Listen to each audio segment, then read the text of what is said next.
Okay, you're good. Welcome back to another edition of the Mental Dimes Podcast. I'm your sometime host, Charles Montgomery. I'm back with my co-host. And since I have been gone, we've added someone else. Our strength and conditioning / protein coordinator, Seth Warren, is here now. And we have our vest-wearing ski man, Coach Behringer. He's handling the graphics today and his emotions. We are back, though, again. We are ready for some more controversial takes. We have some great topics to talk about. Dan Mullen getting fired over the weekend. The Buffalo Bills have supposedly just fallen off a cliff mid-season, and we're ready to go. So stick around and get ready to listen to some incredible takes.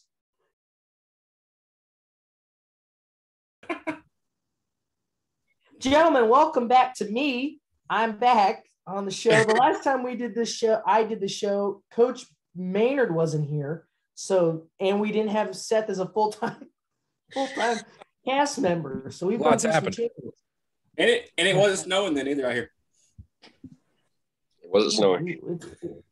And it wasn't snowing. It's almost Thanksgiving. So I hope everyone is gearing up and ready to go for their turkeys.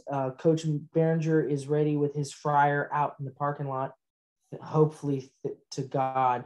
I don't think Seth eats turkey. It's a little too much pack of protein. He can't overload. Protein. Can't overload. Well, we are with some great controversial questions to go over today. We will start with college football. So Dan Mullen was fired over the weekend, Florida head football coach, just his fourth season. He won 34-15, of course, last year, making the SEC title game, with Heisman candidate Kyle Trask at quarterback. This year, not that great a team. I believe they're 5-6 right now with one game left to go, so they still need to win to make a bowl game. Obviously, he is no longer there to make that bowl game. Gentlemen, we'll start with you, Coach Maynard. You are our SEC resident. What were your thoughts? Was the firing a little too premature or just kind of right on time? I think it's right on time, and we kind of talked about it a little bit before. Some of y'all are going to disagree with this, but he got 4 seasons. I'm against all these guys saying fire him after 1 year, fire him after 2 years. 4 years is enough time for a guy to get it turned around if he's going to get it turned around. And Dan Mullen's a ticking time bomb anyway. So I assume in the next couple of weeks, there's going to be something coming out that he has done something like to go along with this. I was reading earlier, they even offered to let him coach the last game. I don't know if you guys read that. And he said, no, thanks. I'm out. See you. And so that kind of shows what kind of guy he is to start with. So I think he knew it was time to go. And I think they knew it was time to go. So I think it was just the right time for Mr. Mullins to hit the road. And I mean, don't worry, there's plenty of other jobs open for him to get back in it. So. There are indeed. Coach, you are possibly going to be looking at a firing of a head football coach here very soon. How do you feel? I thought it was a great call. If you look at his record, it makes it come across as why would a guy get fired? I think he was 34-15 in his 4 years, which that's a great record. But he's at a school where that's not good enough. And it's like Phil said, the last 2 years he hasn't even had a winning record the last 2 years. But I think the biggest problem is he's not a recruiter. He's not getting guys in. Those first 2 years he won was it McElwain? Is that who was there for Mullins? I don't know. Sure. Yeah, that was him. Whoever, I think it was McElwain, whoever was there before him, that's whose talent he was winning with. So now that it's coming to year 4, it should be getting better instead of getting worse. And if you've watched them, they have no life to them. They have no sense of direction. I think it's a good call. I've never felt like Florida was just a big presence since he's been there. And so I think it's a good call to move in the right direction. I didn't know why they hired him to begin with. I didn't think he did anything, especially at Mississippi State, to justify him getting the Florida job. But I think it's a good call despite what his record shows. Yeah, I think you're spot on with the recruiting. It's been ridiculous. There's he has no one to – Florida is a very hot spot for high school football, and there's a ton of recruits there. And really he has to go against Miami, Florida State. Both those teams have not done a good job recruiting Florida. They're prime position to recruit Florida really well, and they haven't done so since he's been there. So, I mean, this time last year, he kind of wanted to go to NFL, and he made it pretty clear. And it's been pretty obvious that he doesn't want to do the recruiting. He doesn't have the staff around him that does recruiting. So I think it's a really good move. Just let him go. Find someone that can do that. He is a very young head coach. He is only 49. This was only his second head coaching job. Granted, he was at Mississippi State for 8 years. Yeah, I think like Maynard mentioned, you might just be waiting to hear something. Something's going to come out of this. I think you might be catching up on him. But I liked him at Mississippi State. Me too. I thought he had a possible opportunity to make something big at Florida. It didn't pan out very well. It's a shame because I think he is a decent head coach. I don't think he's a great head coach, but he's a decent head coach. And he will get one of these open head coaching jobs that we're about to talk about because he is still he's a competitive coach. I think you just have to change your ways with your recruiting. I think coaches are realizing now recruiting is shockingly, it's a large aspect of college football. Who knew? Who knew you could recruit to get your players to come play for you? Dana Holgerson never knew that. But I think it's still, I wasn't sure about the firing before we started listening to you guys go about it. But Coach and Coach Maynard, you guys convinced me of it. I thought it was a good job. Great argument there. But we can move here. We have a lot of Power 5 head coaching jobs open right now. We have already 7 open. The season is not yet over. The regular season does officially end this weekend with Rivalry Week. Coach Maynard, you have something? Did TCU, they're about to hire the SMU coach, right? I read that like right before we got on. Yeah. Right, that's about to be official. TCU is about to hire the SMU guy. Oh, really? Yeah. I did not know that. Sorry. I read it right before I started. Okay, so we have 6 openings. So TCU is about to hire, their head football coach. And so now we have 6 openings: Florida, USC, Washington State, LSU, Virginia Tech. So you have some pretty good options. And there's a possibility that Manny Diaz does get tanked at the end of the year with Miami at the U. So which of these, Coach, we'll start with you. Which of these is your program that you would like to take if you're a head coach and build the program off of? What's your best option out of these schools? I feel like when you're deciding a school in today's age, you have to, number one, you have to put yourself in a position to win soon. It's rare, like we was talking, like Maynard said with Mullins, it's rare that the dude got 4 years. That usually doesn't happen, unfortunately, to some people. But you can't put yourself in a job that you can't produce quick. And even though LSU might be a hotbed of a state, I would not go there. My number one choice, if it's me, I'm going to the Miami University or the University of Miami, whatever the place is called. I'm going to Miami. I'm going to the U. But here's why. You can win there. Like Seth said, Florida is a hotbed of recruitings and talent. If you can just get the guys that you're supposed to get in the state, you're going to be successful. And the ACC has proven that it's not going to be just absolutely dominant. You can come in, you can have success against some weaker teams. Yes, Clemson obviously is a top tier, but they've shown they might not can sustain success like a team like Bama can. And you win. They've got history. You could get some alumni back. You could build some excitement. And if anybody could go to Miami and turn it around, I mean, you're a savior. You're going to get a statue there. So for me, I'm picking Miami is where I would go. Maynard? Well, I would have picked Miami, but I didn't read far enough down on the question to realize that was a choice. So I'll be honest. So I'm not going to the SEC. I'm not. It's why go compete against Bama right now? It just doesn't make sense if in your career. Because you're going to go there and your career is possibly going to end very quickly, and then you're going to be on the Saban's rehab program. Don't Ask Ed Odron. Stay away, and I'm going to USC. It's a good pick. This makes sense. The athletes are out there. You're going to recruit that whole side of the United States. I mean, in California, you're going to get the best players in California every year. You're going to get the best players in that area every year. And they're the only team in that area besides, we'll say, Oregon, who is nationally known, in my opinion. I mean, who else is really out there that's in the top 25 year in and year out? I mean, Utah's in there sometimes, but they're never going to win it. Washington's in it sometimes, but they're never going to win it. Washington State. People want USC to be good. Yes. And when USC that's the thing. No one's against USC. It's good for football when USC is good. Mm-hmm. And that's where you want to go. You're going to have all the stars out there, all the famous people. They're going to support USC just because it's convenient. And you're going to have all the resources.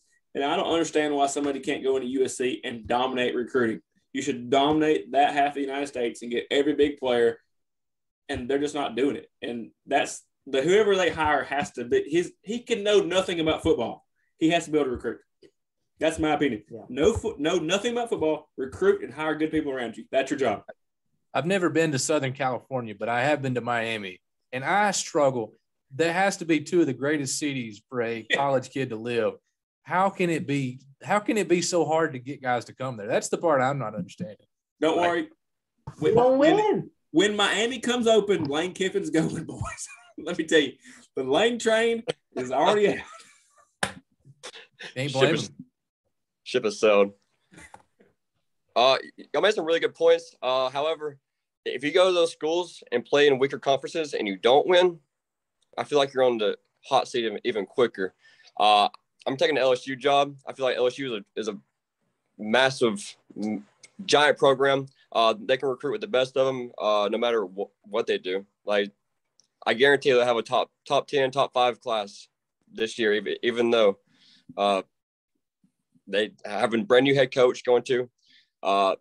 The people want to play there. I mean, it's a historic program. They've had a lot of NFL talent come out of there, and I think if you can go there and get wins, like, it's gonna make you look even better as a coach. If you can go there and beat Nick Saban in your first 2 or 3 years, it's gonna make you look like a really good coach. I would probably take that job. I like a challenge. All right, I'm gonna stop you. You said if you go to a weaker conference, you don't win, you have a better chance of getting fired. I'm pretty sure Coach O won a national championship, and 2 years later, he's out. Yeah. Same thing happened to Auburn. But I mean, you can't get prime reason not to go to the SEC. Yeah, stay out of the SEC. Don't go. I'm interested to see what Chuck's going. I have listened. Can I guess? I was gonna say Washington State. No, he's going Virginia Tech. No, that was my second choice. My first and foremost choice. If I'm a head coach and I'm just looking for a job, I'm going down to the great state of Texas and I'm taking that TCU job. What? No, I'm not taking a TCU job. That would suck. No, I like the argument for USC. That's a great argument. It really is. It's a solid argument. The U, solid argument again. You can't win at Miami. You won't win at Miami. I get the idea with the recruiting. You can't win at Miami. It's just not happening anymore. Washington's a pit. I think out of all of these, the one that I think we can all genuinely, completely, 100% rule out is Florida. Florida is just a hole. There's something wrong. It's just a hole. It does not matter what you do. It's a hole. You can't get it together. I don't know why it is, but you can't. No, I think Virginia Tech is a legitimate option. I really do. That's actually a good guess, Maynard. And I think Virginia Tech, they thought Fuente was the option. He had built a competitive enough program. They weren't competing enough with the ACC. And this year they were expected to compete, especially with being a down conference. I think the ACC provides you, as a new head coach, it provides you time. You're not in the most dominant of football conferences. So you're provided a little bit more time. You're provided a comfortable 3-4 years. You're not on that hot seat. And especially at Virginia Tech, where they have some great history, but they're not a national title contending program. But I think my choices would be between Virginia Tech and USC. Like you said, Maynard, they're rooting for you to succeed at USC. I like to see when USC is good. It is just better for everybody. But Virginia Tech, I think, would be a pretty viable option. You steer clear of LSU, you steer clear of Florida because it's death. If you're not winning against Alabama or Georgia or Auburn, if you're not winning against the comparing teams like those guys, you're not going to win and you're going to get booted. And so that's where you're compared to a lot more. Got a question. Lincoln Riley leaves Oklahoma, goes to LSU. Do you take the Oklahoma job? That's awesome. That would help out so many people in our lives. That would be so great. Yeah. Lincoln Riley can't recruit a quarterback. So, yeah. Ugh. Obviously, Lincoln Riley can't find quarterbacks when he's trying to get high schoolers. Any projections for these jobs? Like, seriously, I think Lane Kiffin, Miami. But you got anything else? Anybody got anybody else go anywhere? Lane Kiffin to Miami is a good one. Really? Yeah. Really, Lane Kiffin to Miami? And that's a done deal. Sign, seal, and deliver, boys. That would suck. Another reason to hate Miami. Another reason. Well, let's get off of the coaching carousel here and talking about who's getting fired and who's going where. Let's talk on the field success of this season right now. We have some very good teams to talk about that are going towards the very end here of the college football playoff. Michigan State and Oregon both lost. Michigan State obviously getting absolutely run over by Ohio State. Oregon getting dominated by Utah. Great pick by Charles. And so now they're pretty much out. Oregon opens the door for Cincinnati a little bit more.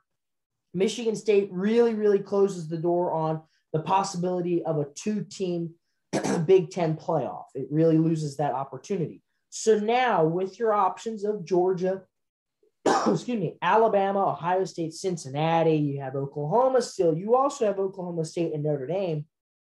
Does it put Cincinnati enough to lock up a spot with who lost this weekend? And also, when you're answering your question, does Notre Dame have any chance of getting it? And I'll throw another one at you. Is there any chance, if we're talking about Notre Dame, is there any chance of the Big 12? Because you still have Oklahoma State, who's a one-loss team, and you still have a one-loss Oklahoma team that are both possible, despite Bedlam this weekend, could still have a chance at the CFP. So please, Maynard, you can answer first. So is Cincinnati a lock? Does Notre Dame have any chance? And does a Big 12 team have a chance still? I think they got to put Cincinnati in at this point. I'm rooting for them. I hope they get in. I don't see any way they don't, unless Bama wins. If Bama wins, it's going to throw everybody off. Okay, Bama loses, this gets simple to me. Bama wins, gets real complicated. Notre Dame, I hate Notre Dame. I hope they lose every game for the rest of the career of Notre Dame. And the Oklahoma State game this week, I'll actually probably watch that game this week. One of the ones I watch. I had a really hard time picking it. So I think that's going to throw some things off because, right, they're going to play each other again, right? How's that going to work? They might. Well, if Oklahoma, so here's the scenario. OK State's already in. Yeah. The Big 12 championship. If they beat Oklahoma, Oklahoma needs Baylor to lose for OU to get into the Big 12 championship. That's just way too confusing for me anyway. So I'm going to say no Big 12 gets in. Oh my goodness, you just quit. Coach. And Baylor plays at home against Texas Tech, by the way. So a chance of a loss there is pretty small. I think since he's in, regardless of what happens in the SEC championship, I think the way they beat SMU puts them in. I feel like they were on the cusp anyway, but I feel like with Oregon losing, I think they're a lock as long as they win out. As long as they win out, I feel like regardless what happens with the Bama and Georgia game, since he's in. 2-loss Big 12 team, no chance of it happening. I feel like the committee's already trying to push the Big 12 away. If Oklahoma State can run the table, I feel like they get that 4th spot with Georgia, Ohio State, Cincy, and then Oklahoma State. But if Oklahoma State don't run the table, I don't think a Big 12 team gets into the playoffs. Any chance Notre Dame gets in, I think there's surprisingly a very good chance. I'm not saying they should, but I feel like the way college football works and the way people's minds work, if Bama loses, if the Big 12, they alternate losses and screw everybody up, and then if somehow that puts Georgia, Ohio State, Cincinnati, Notre Dame in the playoffs, there is a chance. I feel like Notre Dame's just kind of like that USC. Just people want some. It ain't us. People want them. It ain't us, but people want them in, and so I feel like if there's any way to get Notre Dame in, there'll be some loophole at the end. But I think Cincinnati's a lock as long as they win out. Yeah, I definitely agree. I think Cincinnati's in. There's one scenario that makes me nervous. If Bama loses and they lose by like 1, lose by 2, lose by 3, it's a really close game. It comes down the wire. Knowing the committee, they love Bama. They might still put a 2-loss Bama team in that didn't win the SEC championship just because they played the number 1 team really, really close, and it showed that they can compete.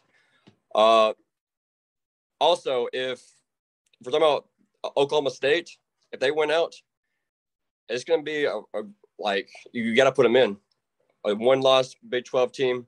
I agree. Things can still They're go good too. Oklahoma State's a good team. They're very good. They're a very good team. What happens in the Big 10 championship? Like, who plays each other? Like, do we know yet? Ohio State, if they beat Michigan, and they will play. I think Minnesota. Either Purdue or Wisconsin. Ohio State's got that locked up, boys. Yeah. I agree. I have a hard time seeing that team lose. I agree.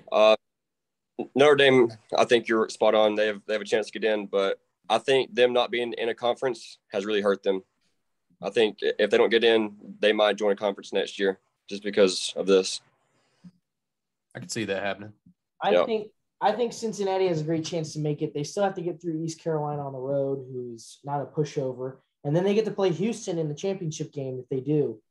And Houston's pretty good. Houston's one of the hottest teams in the American. They've really turned it around. Clayton Tunes looked pretty good. They got a great running back. So, and for Notre Dame to get in, they need Cincinnati to kind of implode here. And an implosion by Cincinnati would just be losing the conference championship game.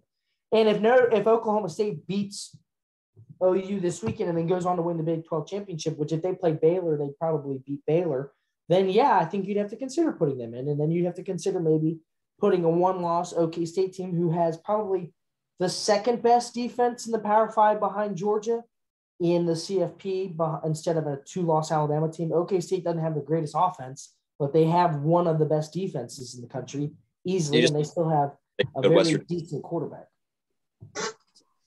It's still open. It's still open.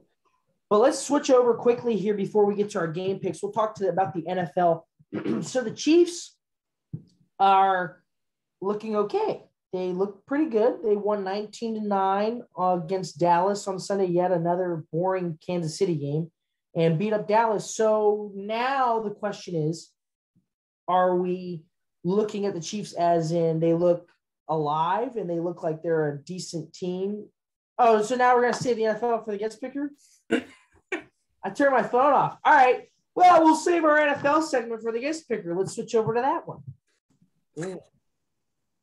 Okay, we now begin our second half of the segment. We will move into game picks, but we will first start off with our NFL talk. So we'll move it down the line. Kevin is here. He is our guest. Oestreicher, he is the host of the Locked On Ravens podcast. He's also the managing editor for the Ravens Wire. It is great to have him here. Welcome to the show.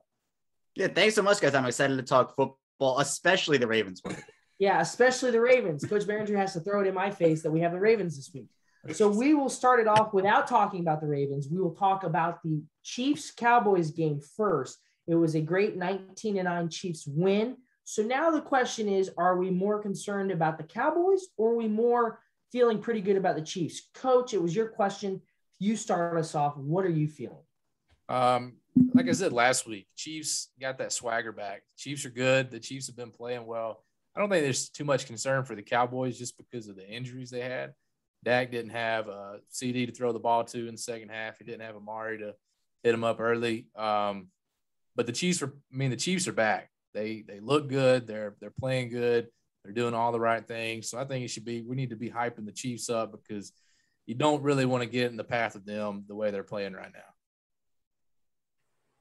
I agree. CD and Amari, it really hurt me that they didn't put up a lot of points in the fantasy league this week. So, that kind of hurt me. But, Zach said it last week. The Chiefs are back. He called them out. He said they got their swagger, and I think they're doing some good stuff that they probably wasn't doing earlier in the year.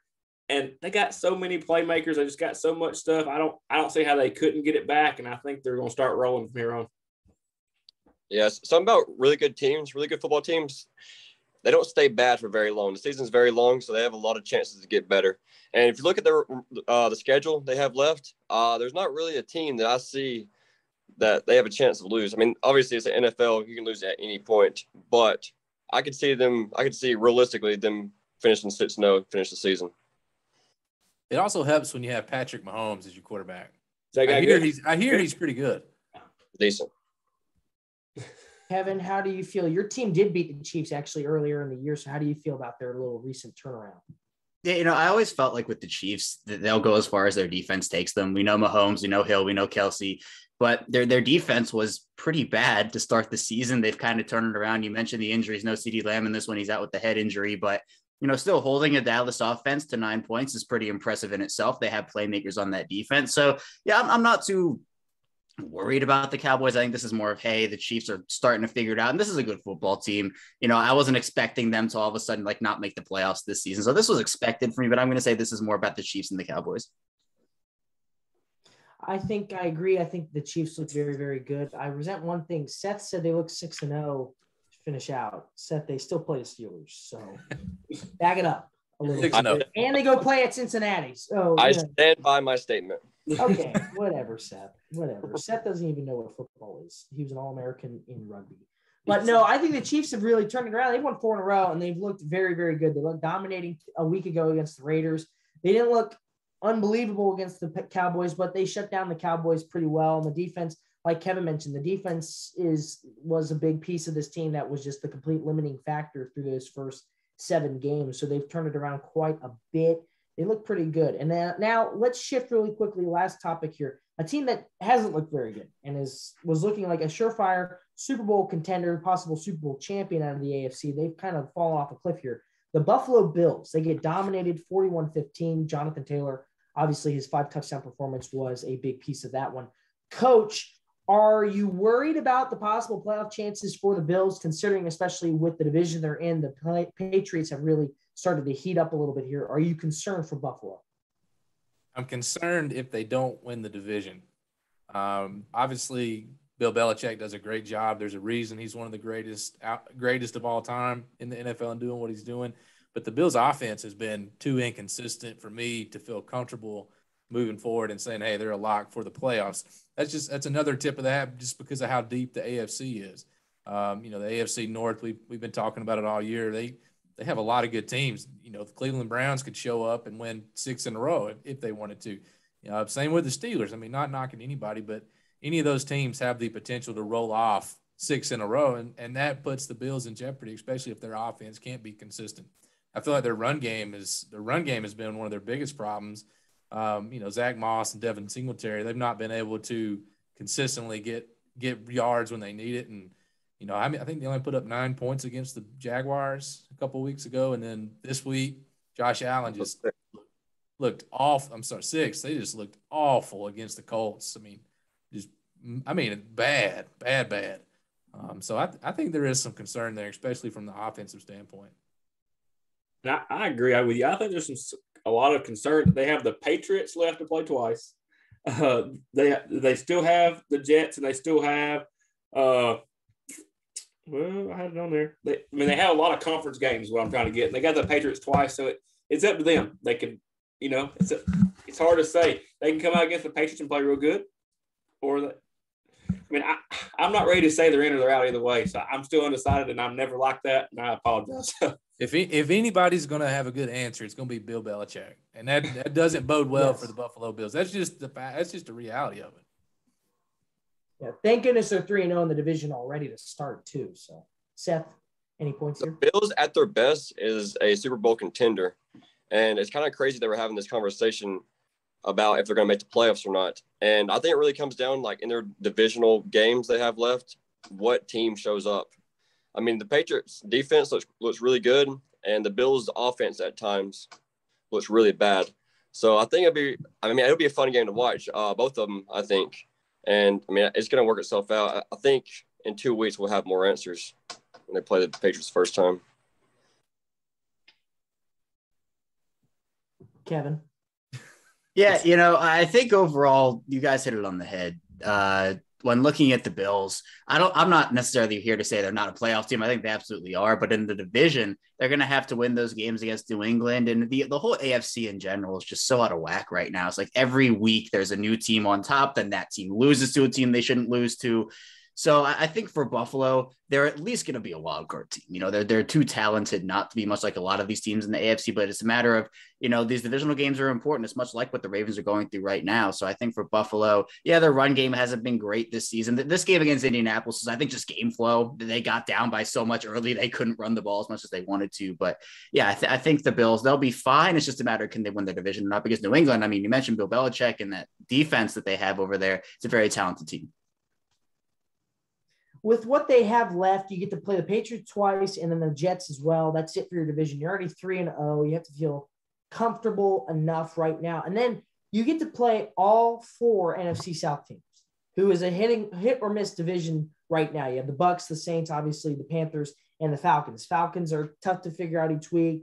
The Panthers look competitive right now, especially with the resurgence of Cam Newton now back at quarterback. And then the Bucs are the Bucs. And then the Saints are one of the most confusing teams in the NFL. So this last slate of games for the Bills are very critical and competitive, but also very winnable, to where I think they are still a playoff team comfortably, but the division champion part of it is still going to be definitely up for grabs with having to play New England twice. But they still look like a very good team. I don't think we pushed the panic button as hard as we were pushing when we were talking about Kansas City a couple weeks ago. I think they're still okay. Coach, you have some questions about a team that you'd like to ask our guest tonight that I don't have to ask. Yeah, I wrote that down. I don't have to ask these. So Kevin, I'm gonna be honest with you. I drafted Lamar Jackson in our fantasy league, and that has given me a reason to watch the Ravens every week. And I would be lying if I said I haven't turned into a Ravens fan, because Lamar Jackson is so much fun to watch. He's always in the game. He makes crazy stuff happen. But as somebody who covers the Ravens more in depth, what would be your biggest takeaway from the first 10 games this year? Well, I have to say resiliency. And, you mentioned Lamar Jackson, how he's played this year. He's taken a big step as a passer, but the Ravens have gone through so many different injuries this season. Even you talk about before this season, like 10 days before they lose J.K. Dobbins and Gus Edwards and Marcus Peters. Gus Edwards and Marcus Peters tore their ACL on back-to-back plays in practice. They decided to shut down the whole practice. That was it for the day. And then other than that, you have Ronnie Stanley, an all-pro left tackle who's done for the season, Derek Wolfe. You have multiple guys out each week. Obviously, this past week, Lamar Jackson didn't play with an illness. You had Marquise Brown down. But even so, they're a 7-3 football team. They lead the AFC North in a division that's just, I don't even know what to make of that division right now. It's a lot of talented teams, but they each have their weaknesses that, you look at them and you say, can they overcome said weaknesses? So for the Ravens, they've been resilient. A lot of teams, they could have just said, you know what, we're going through a lot. We've had the most players on IR this year. We're just going to throw it in and give it up and say, you know what, next year is the year. But the Ravens still have high goals and high aspirations for themselves. And they're showing that even though they have a tough stretch coming up, 5 out of the last 7 against divisional opponents, they put themselves in a good position by going 7-3 over the first 10 games. How would you rank Harbaugh as far as how good of a coach is this showing that he truly is, that he's able to take all these injuries, take all these setbacks, and still put a winning football team out there and a really good winning football team? How does he rank as far as coaching trees like we were talking about with Belichick earlier? Is he up there near the top for you? Yeah, I think Harbaugh is definitely a top-tier coach. He comes from the Andy Reid coaching tree, which also has a bunch of really talented names coming off of it. And, Harbaugh, it's funny, he kind of shifted a little bit in his coaching style. When he first came to Baltimore, he was not a player's coach at first. He was more of not that type of guy. But then I think right around the time of the Super Bowl, the second Super Bowl the Ravens won, he kind of shifted. And all of a sudden, he's this guy who the players love and the coaches, his coaching staff loves. Not to say that wasn't the case earlier, but he just became more of that person. And now what we see is a great bond between coach and quarterback with Harbaugh and Lamar Jackson. We see, again, with all the injuries, he's put together a really good football team, as you talked about. And it's been consistent success on and off the field with the culture they have there that they've established that helps an on-the-field product. So, yeah, I definitely say Harbaugh's a top-tier coach, in my opinion. I mean, he gets a ton of flack sometimes. This team has very high expectations. So sometimes when there is a loss or a disappointing stretch, fans start to call for his firing. But I think that's a little bit of an overreaction because Harbaugh has shown consistency. It's a matter of now, can he grow and continue to grow this team? Because if he becomes stagnant and the team becomes stagnant and there's not that growth from year to year in the playoffs, then it becomes an issue of, is he the guy to take them over the top again?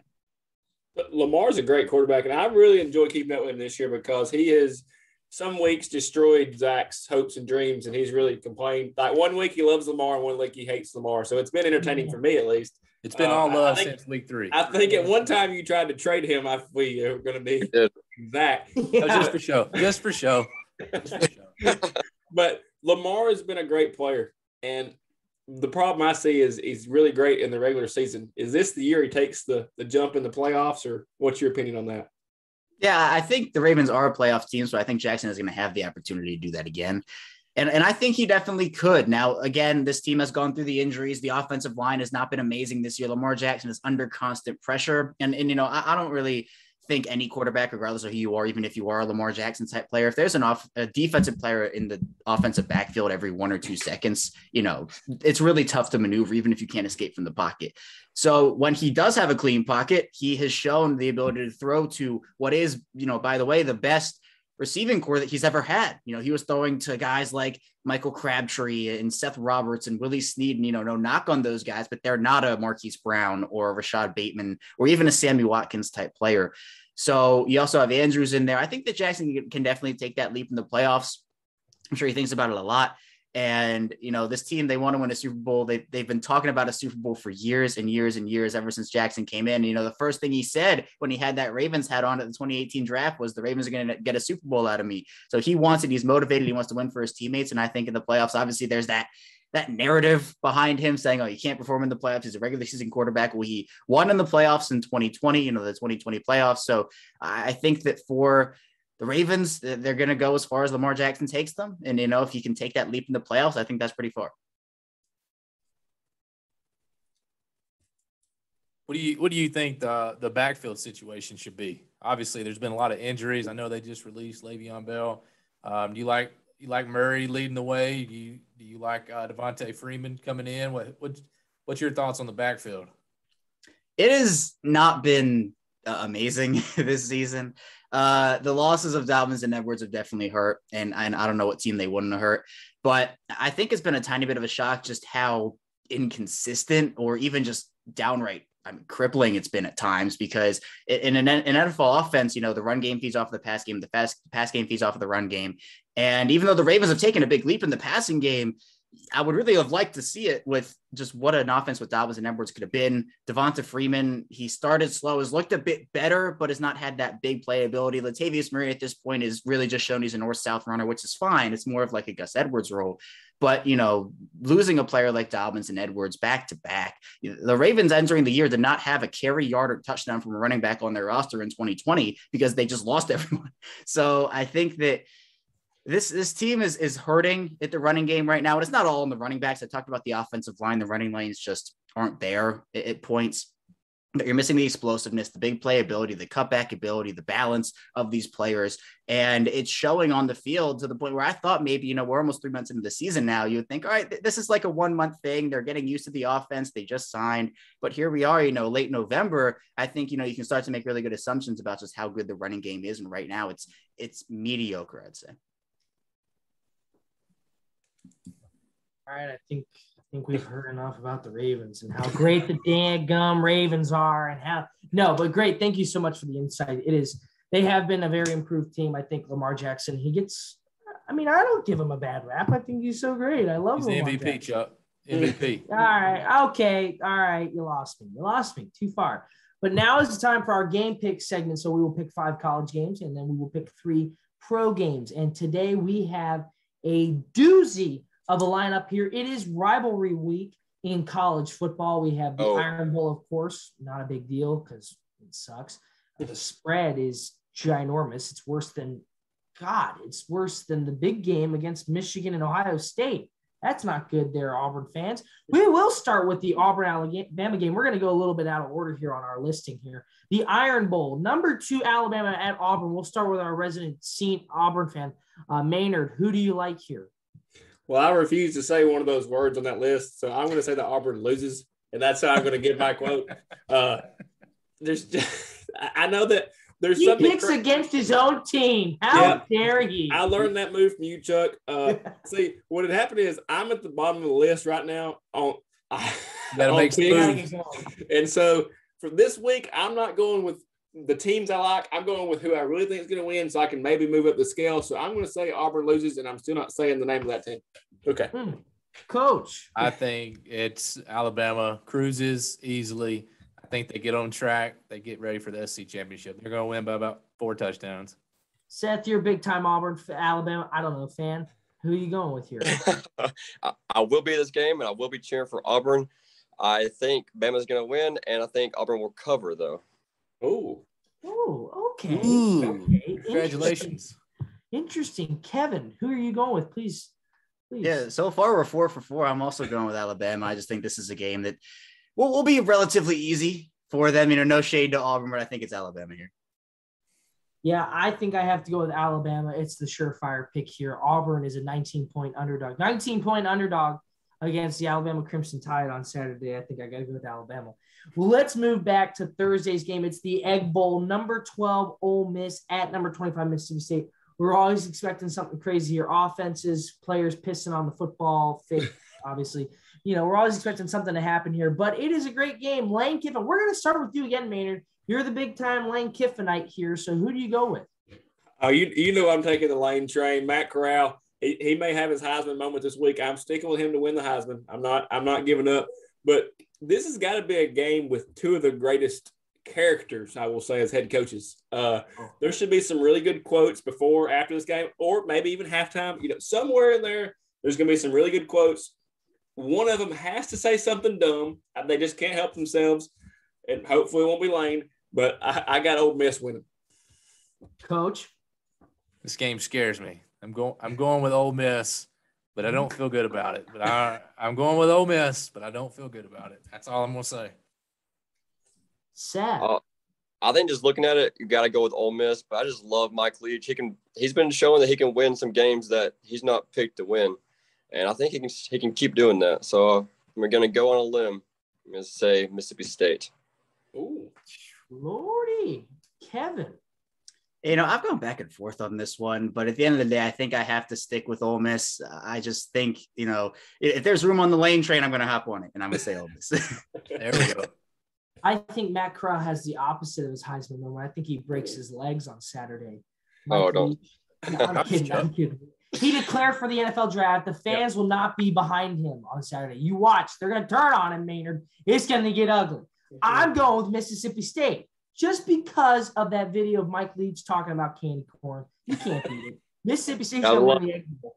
Got to go with the upset. That's my big pick of the week. We move to the Big Ten. Not the game yet. We're going to talk about number 17 Iowa playing at Nebraska. Coach somehow found this game to pick. You couldn't have gone with West Virginia, Kansas. That would have been maybe as good as this one. Number 17 Iowa at Nebraska. Scott Frost not saving his job because they've already said he's back yet again for a fifth season, despite 4 years of complete mediocrity. Coach, we'll start with you since you found this doozy of a one. Iowa or Nebraska? I'm going Scott. It's at Nebraska. Frost. Right. Oh, I know. Home field advantage is crucial in college football. Nebraska has covered every spread they've played since week 1, whenever they were favored against Illinois. They have covered every spread since week 1. We're not picking the spread. They are favored to win here by 3.5. Scott Frost and the Corn Shuckers will find a way to beat this terrible, terrible, terrible Iowa team. Is this a rivalry game? Go Cornhuskers. Whatever. Is this a rivalry game? It kind of is. What is it called? The Cy-Hawk Trophy. Nebraska, Scott Frost is so bad he had to take a pay cut, you boys. They had to give him less money to stay. He should be fired. He should not be at Nebraska anymore.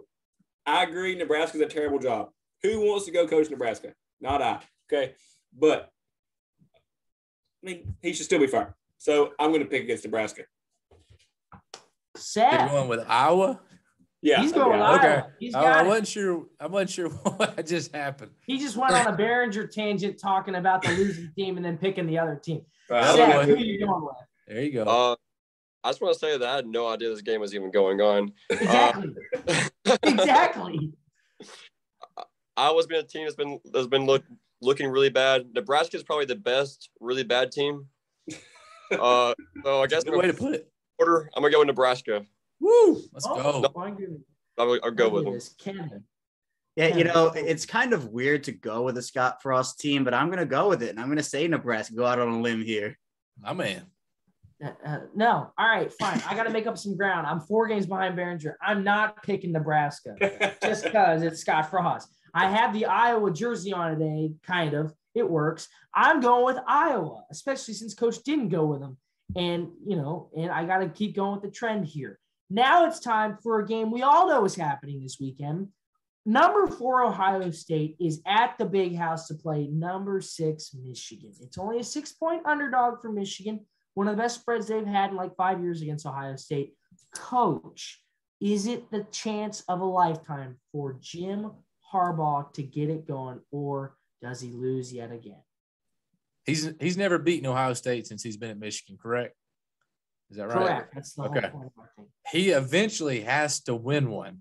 Like the rule of odds say he's eventually got to win one. But it's not going to happen this week. Oh, damn it. I thought he was going to He's not beating Ohio. Ohio State's not losing. They're too good. They're too good. All right. Here it is. There's Coach going about the losing team again. Maynard. Ohio State, they just have too much offense. They have too many weapons at receiver. That the young quarterback's playing good. They're going to throw it around. Ohio State, and I think it's big. I think just like this past week, I think Ohio State wins big again. Yeah, I definitely got to agree. I think early in the season, it looked like it was Michigan's big chance. Now I think Ohio State has hit their stride. I agree with you. They're going to win big. Kevin. You know, Jim Harbaugh wears the Ravens gear. He supports his brother, but I can't pick against Ohio State here. I can't do it. I have to go with Ohio State. I know someone was waiting for someone to pick Michigan in this panel, but it's not going to be me. I'm going to say Ohio State. I really thought you had to do with the Harbaugh brother. Yeah, I did too. I was waiting on it. It's Michigan, though. Yeah, I got to go with Ohio State. I don't think it's going to be the worst one we've seen, but I think it's going to be a good, double-digit victory here for the Buckeyes. C.J. Stroud, I think, locked up the Heisman with that touchdown performance against Michigan State a week ago. I think Matt Corral, especially after what happens to Matt Corral this weekend, it's just going to be ugly. I think you have to go with C.J. Stroud. Now, our final game, and it is a big one. This is a big CFP implications game, despite it being a Big 12 game. It's still a big one. Bedlam, number 13 Oklahoma at number 9 Oklahoma State. The Cowboys are favored by about 3.5 points going into this one. They have a great defense. Coach, who are you going with? I think Oklahoma State's defense is really good, and I just don't see them losing a home game. Home field advantage wins. Van Gundy, they got a lot to play for. I still think Oklahoma State finds a way to get on into the playoffs. Did you say Van Gundy? Yeah, he did. It did. It's Mike Gundy. You're the second person that said that to me. Sorry. It's Mike Gundy. Mike. Gundy. Gundy finds a way to get in. Oklahoma State. Bang, bang. Oklahoma's got too many problems. They're going back and forth at quarterback. Their coach is rumored to go here and go there. And as coach likes to say, home team wins. Oklahoma State's got a great environment there at the home games with the people beating on the sides of the paddles. I want to go do that. I've been said that before. And you don't say this a lot about Oklahoma State, but they have a really good defense this year. It may be the first time ever, but they have a good defense and their offense does just enough. So I got Oklahoma winning. You got Oklahoma winning? State. Oklahoma State. Whoa, he said Oklahoma. He said Oklahoma State. Put it down. Oklahoma State. Sorry. Yeah, I've been not on the Oklahoma train this whole entire season. I want to see Oklahoma State win. Go Cowboys. Perfect reasoning. Yep. Well, former Ravens wide receiver Des Bryant, Oklahoma State wide receiver. I'm picking Oklahoma State, but again, I think it's because of that defense. It's insane this season. Go ahead, pick them, Chuck. I've seen Oklahoma State's defense firsthand. That thing is ravaging. It'll eat a baby and not care. 24-3, they held West Virginia's electrifying offense to 3 points. It was just a bloodbath. I got to go with the Cowboys. They're too good. And Oklahoma got held to 16 points against West Virginia, so they must suck. I got to go with Oklahoma State. Cowboys win Bedlam. They got a chance at the CFP. Now, let's shift over to the NFL. I hadn't looked over these games before we started, and I noticed Coach picked 3 games, and we have a Ravens podcast host on here. He didn't pick the Ravens game. And the Ravens are playing the Browns. I believe it's on Sunday Night Football, and we're not picking the Ravens-Browns game. So I'm going to replace one of our 3 games here. I made a boo-boo. Yeah, we're cutting one of these. I know which one I'm going to cut. Let's do Titans at Patriots. Coach, let's start us off. We got the red-hot Patriots. We got the Titans not feeling too good about themselves. They're in New England. Who are you going with? I hate to do it to my Titans. Okay. But I think the Patriots pull away a home game here. The Patriots defense is playing really good. The Titans offense has not been looking that great. They really didn't look good last week against the Texans. I think the Patriots get to them. What was that, Chuck? I agree. Mac Jones has been playing good back there at quarterback. He's just calm and steady. Good defense. I got New England winning. Seth, you got the jersey on. Yeah, you can't pick New England. Have shown they can win the big games. Tighten up. Let's go. Beating the Patriots. Bandwagon. Kevin. I just think the Patriots are playing too well right now, and the Titans coming off that loss to Houston. I can't pick a Ryan Tannehill at offense, and with Derrick Henry out there, obviously missing him, and who wouldn't? But I just think the Patriots are playing too well to win or to lose that game right now. Titans always lose to Houston though, so it's just. Good point. That's a good point, Seth. Yeah. That's a good point. I have to go with Patriots. They're too hot right now. Mac Jones is looking very, very comfortable right now in his first season. Got to go with New England. Titans don't have their answer yet on the rushing attack. It might come up, but right now, got to go with New England. We're going to skip game number 2 here. Terrible pick. The Rams at Packers. It's a huge NFC showdown. I don't think it's Sunday Night Football. No, it'll be the crappy Joe Buck, Troy Aikman game at 4:25. Maynard, who are you going with? I struggle with this one because I just didn't know, but I'm going to go with Aaron Rodgers and the Packers. It's hard to go against him. But he's been playing really good. He didn't want to be there. Now he wants to be there. I'm just glad all that crap's over, but we'll deal with that a couple more weeks after the year's over. But I got Aaron Rodgers and the Packers. Coach? It was really hard for me to pick the Vikings last week to beat the Packers. And somehow I was right. But Aaron Rodgers is not losing. Aaron Rodgers is not losing 2 in a row. Even though the Rams defense is loaded, they're still trying to find some identity. So I think the Packers take care of it at home.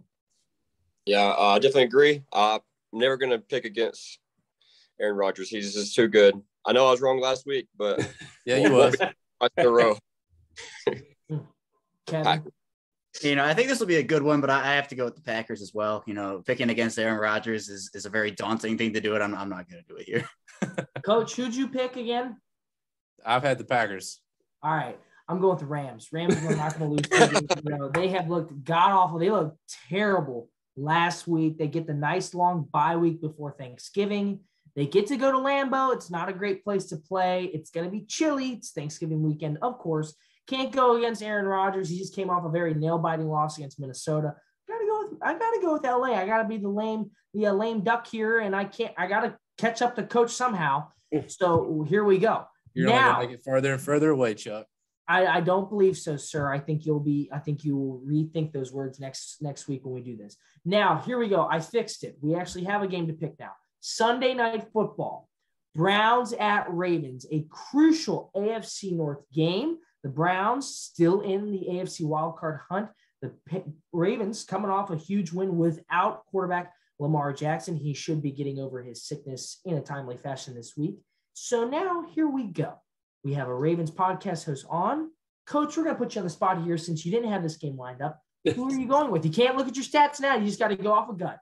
Browns at Ravens. Browns have one of the best rushing defenses, which is always scary when you're run heavy like the Ravens are. But Lamar Jackson should be healthy. He should be fresh to go. Obviously, this might have been a ploy. He may not have been sick at all for all we know. He might have just been resting up for this big game against the Browns. Ravens, Lamar is not going to lose on prime time. Too good of a player. I agree. I got Lamar, and he always, to me, on the big game, he always seems to make some crazy play that I enjoy watching. Where he scrambles around and he breaks 10 tackles and throws it. And I see that. I see him making one of his signature Lamar moments this week, and I got them winning. Seth? I think this game comes down to Baker Mayfield. If you notice, he either plays out of his mind or plays like the worst quarterback I've ever seen. And he's played bad the last 2 games. And I think he's going to get that underdog mentality and be a really – got to go with it, Browns. Woof, woof. My goodness, Seth. Okay. Now, our resident Raven. Who do you roll with? I wonder. Yeah, this is a game where I think the Ravens win this one, but here's the thing. The Ravens play the Browns twice in 3 weeks. They have Cleveland, Pittsburgh, Cleveland. I don't think the Ravens sweep the Browns. I think they win in week 12. They lose in week 14. The Browns are too talented of a team, I think. And even though Baker Mayfield has been, I'll call it inconsistent this season, I do think that the Ravens coming off of that win against the Bears, they have a bit of momentum. They'll be getting Lamar Jackson back. I think this is a Ravens victory. I have to go with Baltimore. I think it is the game back with Lamar Jackson. I don't have enough faith in Cleveland's offense. Like Seth made some great points. You're going to come down to the wire here with your Baker Mayfield quarterback pick there. but I got to go with the Browns. So no, go with the Ravens. He said it. I'm going with Baltimore. So Baltimore is going to win this one over Cleveland. But that is it. That is our game pick segment. Kevin, we really appreciate you coming on. We love the inside of the Ravens. Good luck to your team, of course, this weekend. Coach, Phil, Seth, great to see you three as well. Oh, awesome.